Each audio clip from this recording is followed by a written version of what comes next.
Hello and welcome to another Streetwise Opera live session. My name's Gavin, I'm from Manchester, I'm one of the workshop leaders there, so a big hello to anybody watching from the Booth Centre group or the Manchester Art Gallery group, and of course a big hello to London group, Nottingham, Middlesbrough, which is in Teesside, Newcastle and Gateshead, all the Streetwise Opera groups across the country. And of course, if you're not a regular performer with Streetwise Opera, big welcome to you from wherever you're watching today. So all week we've been looking at the opera Aida this week. It's Wednesday, so that must mean it's Act 3. And what a dramatic act it is. I can't wait to show you what's happening to some of the characters that we've met already this week with Rob and Tim. So let's get ready for that. Before we do, let's get ready to sing. Let's warm up a little bit. So let's just have a little bit of a shakeout. And I'm going to just go back over here. We're going to kind of get rid of any tension that might have built up in our shoulders. So we're going to do a few shoulder clocks. So let's take our shoulders right up to our ears, which I know is really uncomfortable. Imagine that's called 12 o'clock. Imagine where 3 o'clock would be, kind of halfway down. Let's try that. Let's go all the way down to 3 o'clock and all the way to the bottom at 6 o'clock. And can you find where 9 o'clock would be, which is backwards and halfway up? And then all the way back up to 12. Let's keep it at 12. We're going to do an hour at a time on this imaginary clock. So we're going to do 1, 2, 3, 4, 5, 6, 7, 8, 9, 10, 11, 12. Let's hold it and let's go backwards. And 11, 10, 9, 8, 7, 6, 5, 4, 3, 2, 1. Amazing. Let's have a little bit of a shakeout, and we're going to come in, we're going to sing and warm up our voices a little bit. So can you make this sound with a lot of V's strung together, which is V? Let's see if we can go up and down on that noise. We're going to go V. Have that, give that a go with me. Here we go. Great, fantastic. Let's see if we can try another sound a little bit like a B, or if we're going to be in Egypt, for ancient Egypt, for the opera Aida. Let's see, think of a kind of annoying bug flying around us on that noise of zzz. Let's try that together. So,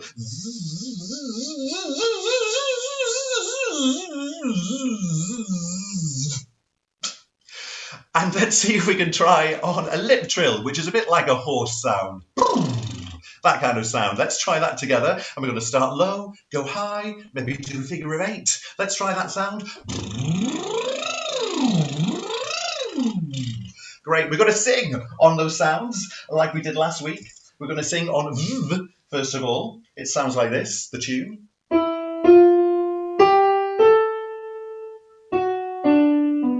Can we try that on V?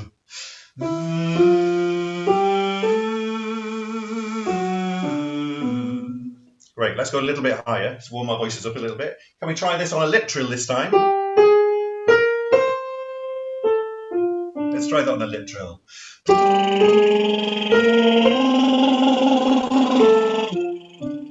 let's go a little bit higher. You can stand up at home if you want to.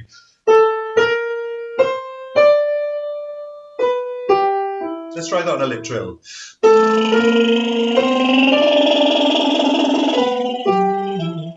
And can we sing that on an R this time? Let's not do a lip trill anymore. We're going to actually sing a vowel, R.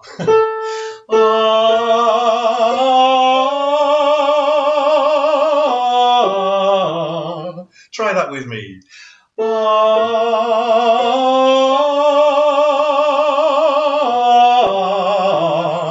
Can we add some words to that at the very end? After we've sung that R, can we sing no more? Somebody sounds quite sad. No more. So let's add that on. So we're going to be R, no more. Let's try that together. R, R,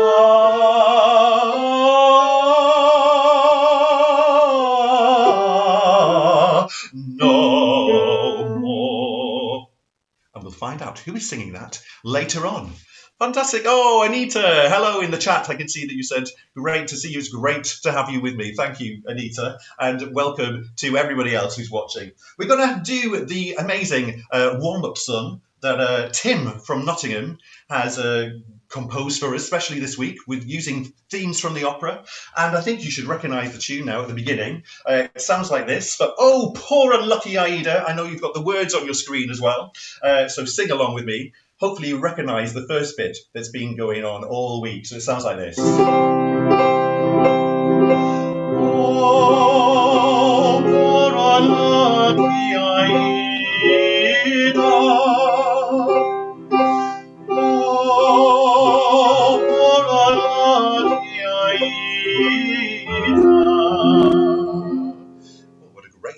Sounds very mystical, very Eastern, doesn't it? Let's try and sing that together. Here we go.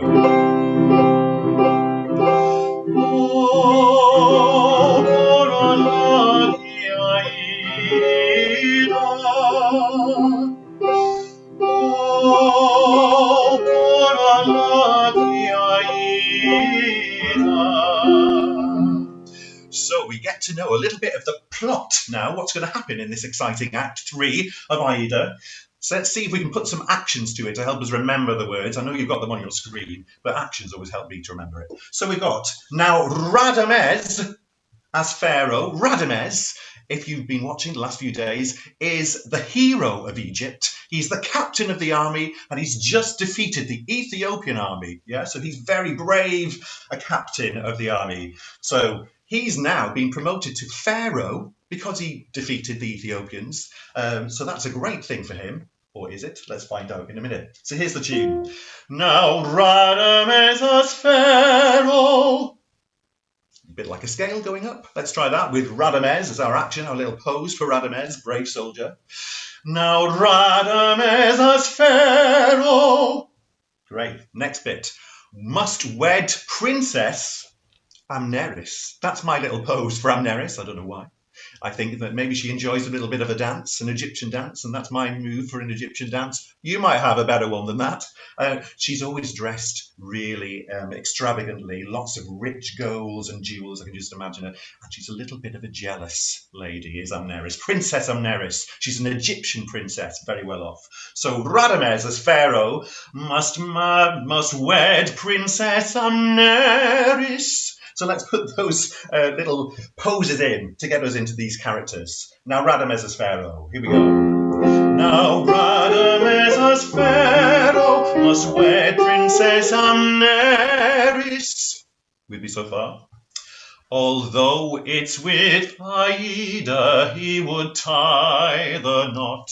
Aida, the name of the opera. Aida is an Ethiopian princess who's been captured by the Egyptians, and now she is Amneris' slave.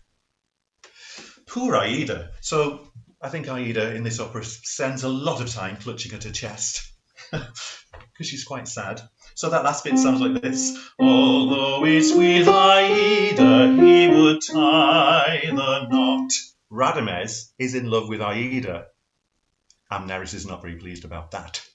So here's the bit of the story. Radames is now Pharaoh.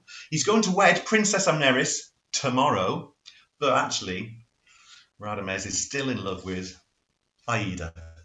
Let's see if we can do that whole little bit of the plot. Now Radames as Pharaoh must wed Princess Amneris. Although it's with Aida he would tie the knot. Great.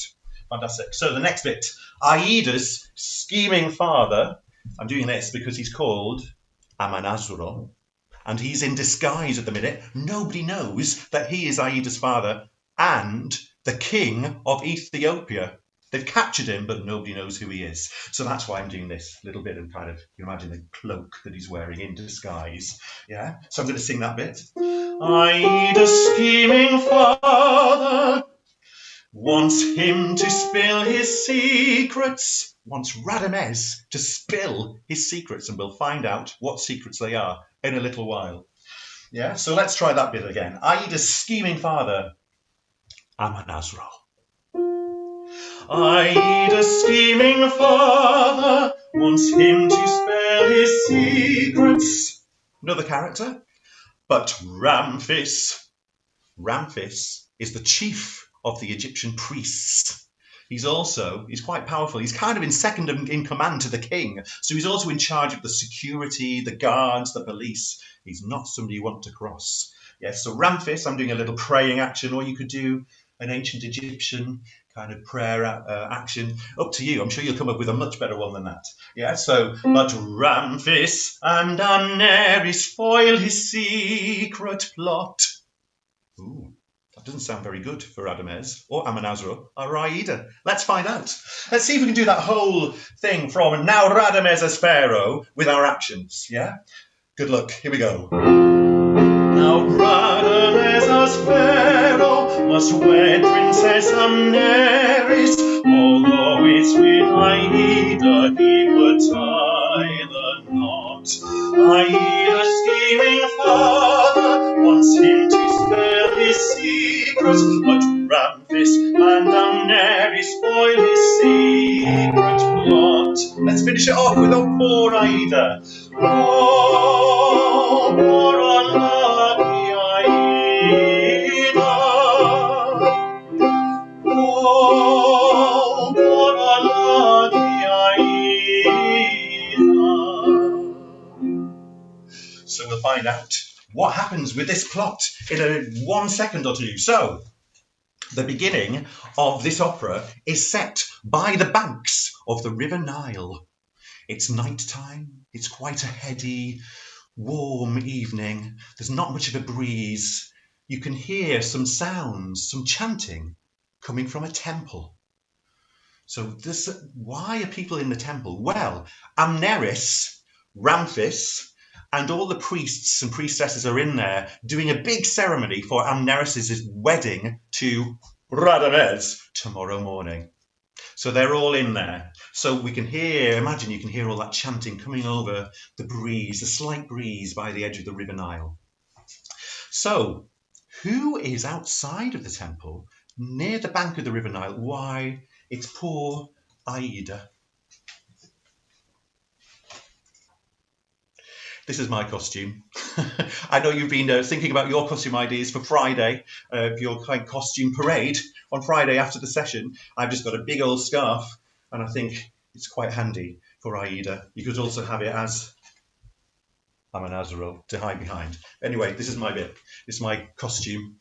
So here's Aida. She's by the banks of the River Nile. She's not very happy, but she's about to meet Radames in secret. It's the best time for them to meet because everybody's inside the temple. But before they do, Amanazaro, Aida's father, comes to her. He knows that she's going to meet Radames in secret, and he says, you must get from him where the Egyptian army is being.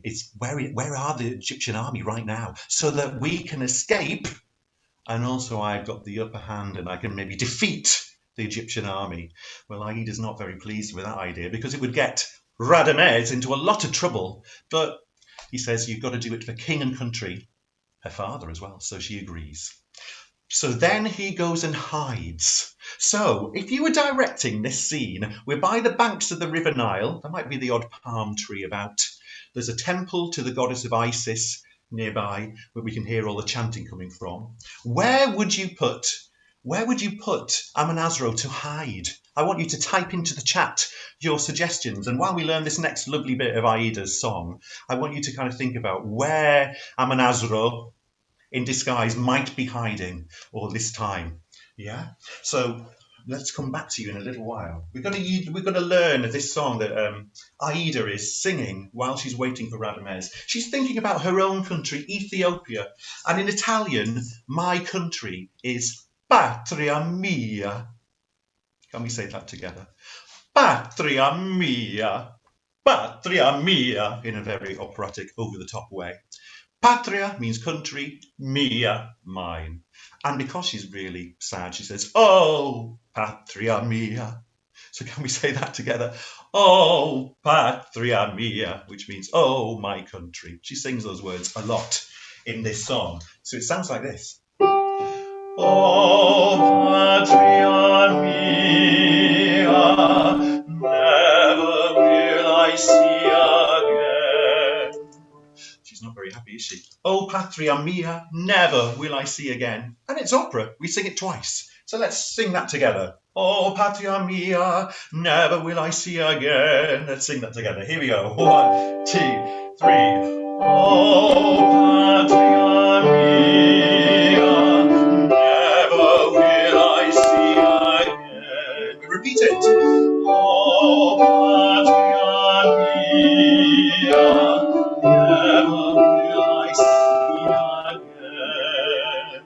So I'm imagining she might be on a rock next to the River Nile. Maybe her feet are dangling into the water and she's looking up at the moon. We often look at the moon in opera when we're feeling a bit sad. So maybe she's thinking, oh, the moon is the only thing that's sharing me and Ethiopia at the minute. The moon can see my own country, Ethiopia, and I can see the moon. So maybe that's the way she's connecting to her home country. So imagine she might be perched on a rock next to the River Nile. She might be on the shore of the Nile. But just see how she might be reaching up to the moon as she's singing it. The choice is yours. So after we've just sung that bit, we hear the orchestra play this tune. And she copies that back, singing the same words. Oh, patria mia. Sounds a little bit like a cry, doesn't it? Let's try that. So I'll play on the orchestra, on the piano, and then we'll sing it. We'll copy it back. Here we go.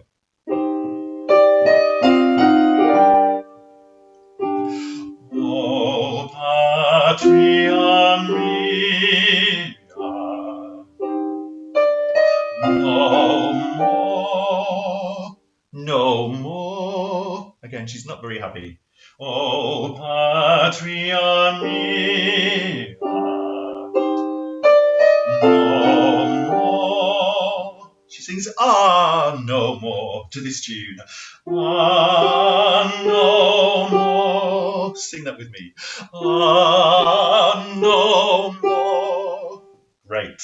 And then she runs out of words because she's so emotional. She just sings which is the tune that we learnt in the warm-up at the beginning of today's session. So we should know that. Here's a recap of how it sounds.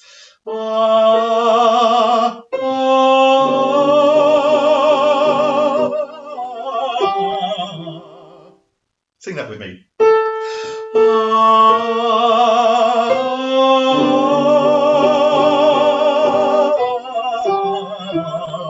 No more. Remember, we put that in the end of that bit. No more. Let's sing it from the See if you could reach out to the moon as we sing, as we go up this scale singing Here we go. 1, 2.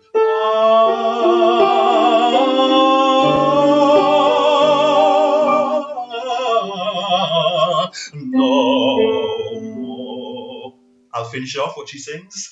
Will I see you again?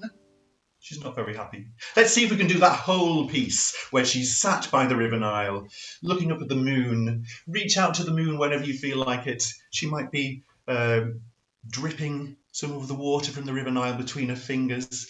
It's up to you guys. Imagine how she's feeling, looking up at the moon. Oh, Patria mia, here's a little bit of introduction. Oh,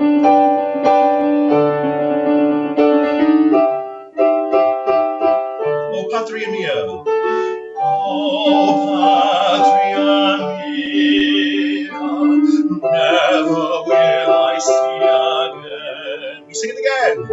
Oh, patria mia, never will I see again. Orchestra.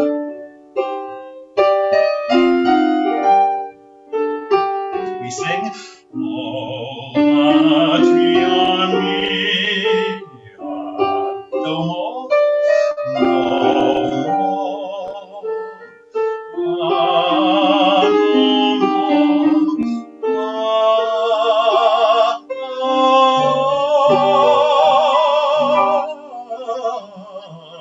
no more will I see you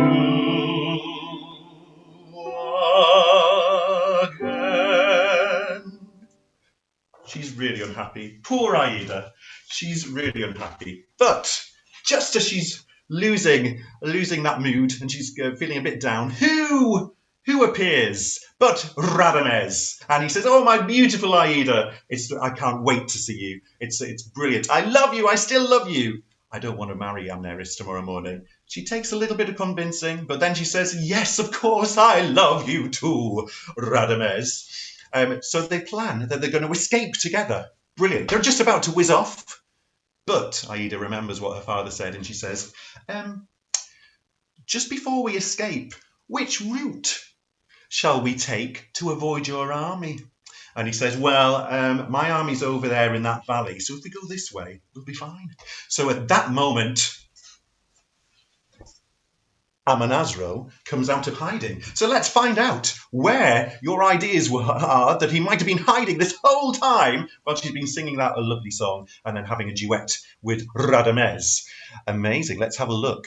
Oh my goodness me. Yes, he might have been hiding behind a pyramid. Amazing. I love that idea. There's quite a big pyramid then for him to hide behind. You can really get behind that, can't he? Fabulous idea.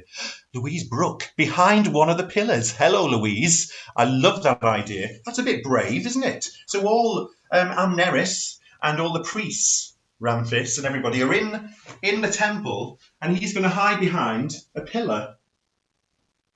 I love that idea. Very good. Excellent. Very brave of him as well. Fantastic. Any other ideas here? Philip Jones under someone's clothes. Have they gone for a dip? And he's hidden underneath the pile of clothes next to the river. There's another behind a pyramid.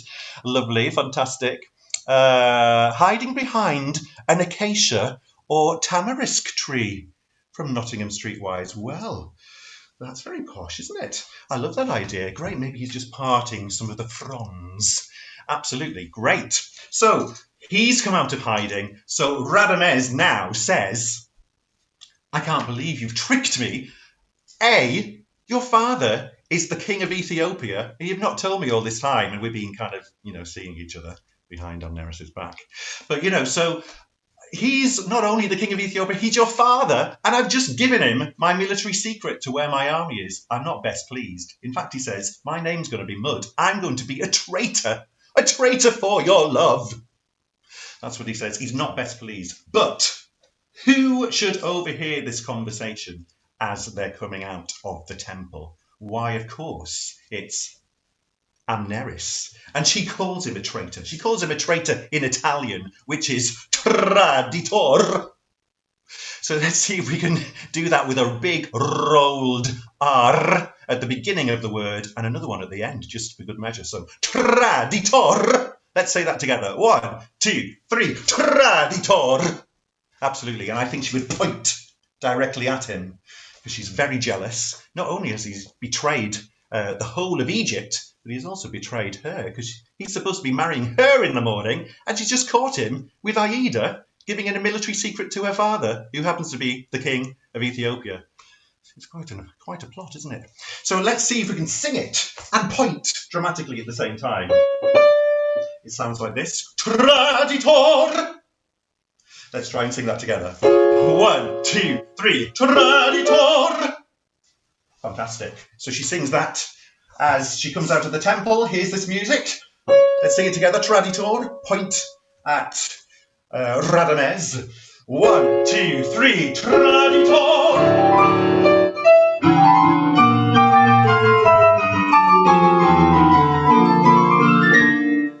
In that very dramatic music that I can't really play. Lots of priests and soldiers, guards running out of the temple, running after everybody. Radamez steps in front of Aida and Amonasro, gives them a bit of a head start. They rush up over the hill with priests and guards following them everywhere. Radamez just stays there, he holds his arms out, and he says, priests of Isis, I am your slave. He basically just gives himself up and says, yes, I betrayed the country. I give myself over to the priests to deal with me as they see fit, which in ancient Egypt is not going to be a good thing, is it? So let's learn this last bit. He sings it to this tune. Priests of Isis. Priests of Isis. Let's see if we can sing that together. 1, 2, 3. Priests of Isis. The last thing that we ever hear in the end of this act is, I am your slave, to this tune. I am your slave. Let's sing that together. 1, 2. I am your slave.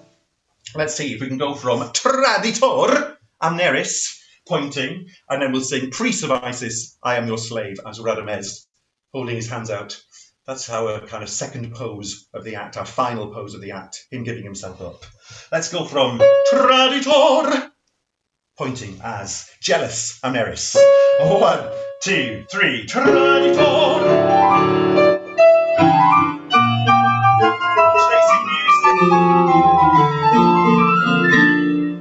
priests of Isis. 2, 3, priests of Isis. I am your slave. I am your slave.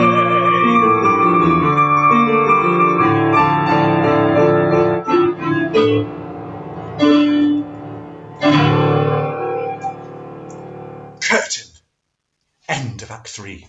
How dramatic is that? Amazing, guys. So I'm just going to have a look at some of your comments that I might not have seen earlier on. Oh, lovely that Anita's joined us again today. And Izzy, fantastic. Thank you. Gary Douglas said earlier on about our warm-up. It could have been a mosquito in Egypt. Absolutely. That's a great thing. Fantastic. People are saying... it's like having a lovely bedtime story. Fantastic. Thank you, Anita. Lovely. Fantastic. So it's so dramatic. Let's just recap some of these poses that we've looked at today for these characters we had. Aida at the beginning, looking up at the moon. Yeah. Waiting to see Radames, thinking she's never going to see him again because she's going to get married to Amneris the next morning. We know now that doesn't happen. And then at the very end... Radames, at the very end, gives himself over. I am your slave. He gives himself up to the priests of Egypt. Well, let's see tomorrow what happens to him after this. How are the priests going to treat him after all of this? I've no idea. Well, I do. I know the story, but you maybe don't. So tune in tomorrow. Thank you so much, guys, for joining me today. Keep singing. Enjoy the rest of the week. I can't wait to see your costumes and your poses that we've done all of the week on Friday. But from me, it's bye from now, and we'll see you very soon. Bye.